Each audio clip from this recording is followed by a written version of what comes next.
Good morning, Toastmasters. Today I want to talk about a word that sounds simple but carries an enormous weight, and that is deliberation. Deliberation means a long, careful consideration or discussion. So long, careful, and considerate. And if you've ever served on a jury duty, you know deliberation is where 12 ordinary citizens who you do not know and probably will never meet again walk into a room and attempt to agree upon something. By a show of hands, how many of you had the opportunity to serve on a jury duty? How many of you have made it all the way to deliberation? So you guys know exactly what I'm talking about and what not an affable process this is. Last week, I had the opportunity to serve on a criminal case that started at 7:30 a.m. We didn't walk out of there until 9 p.m. So if you can picture what this process looks like, I'm going to try to highlight that today in our story. In criminal prosecutions, the Constitution guarantees that the accused has the right to a speedy public trial by an impartial jury of the state and district. Impartial is a group of citizens sworn to hear a legal case and render a verdict based solely on evidence presented, free from bias, prejudice, or outside influence. This ensures a fair trial where jurors have no pre-existing opinions on guilt or innocence. Hang on to that, because impartial weighs heavily in this. And here's the key. A conviction is forbidden unless every element of the crime is proven beyond reasonable doubt by the same impartial jury.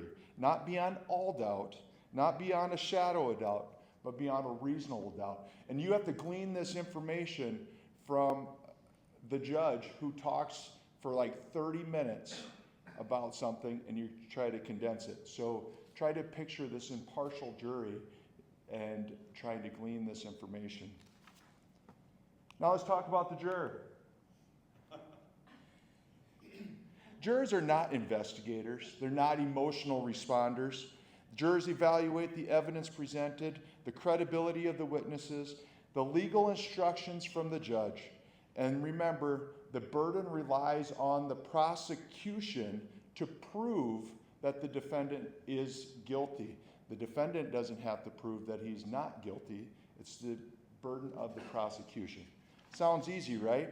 But let's walk through this scenario. A young male driver at 5 a.m., allegedly intoxicated, crashes into the 26th Street Bridge after sideswiping a female driver. Female driver was on her way to work. Police investigate. An ambulance is called because the male driver has a broken hand. He is transported to the hospital. Police follow the driver to do a blood draw because of a suspicion of alcohol use.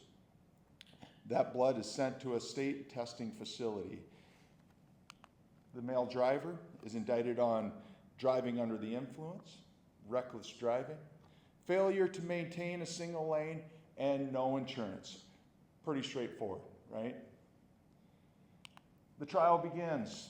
The prosecution calls the other driver to the stand, witnesses her side of the story on her way to work. They call the police officer. We watch the video of the police camera, talk about the validity of the police, the sobriety test. They they witness the phlebotomist, talks about her blood draw, talks about the test tubes that she used, talked about the packaging and how that packaging is sent to the state's testing facility. They interview the scientist, talks about the testing procedures that are used, talk about how they balance the blood tool, okay? How the state of South Dakota has the Cadillac of testing tools for blood alcohol content. Shares the results, and it is above the .08 legal limit for the driver. Still, Very straightforward. The defense, or the state's defendant comes to the stand. Questions the female driver about the emotional state and the reliability of her testimony. Gets her all razzled up on the stand. Brings up the fact that she has a gun in her car. Has no bearing on the entire situation. Challenges the police investigation and sobriety procedures.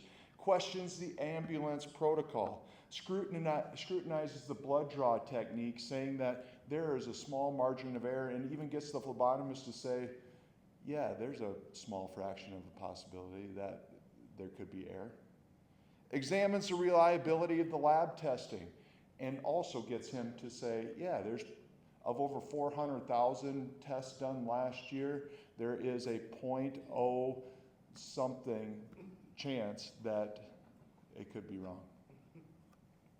And suddenly what seems so simple becomes layered. And we walk into the deliberation, or to the deliberation room. Now imagine, as soon as you walk into this deliberation room, we start to talk about the DUI.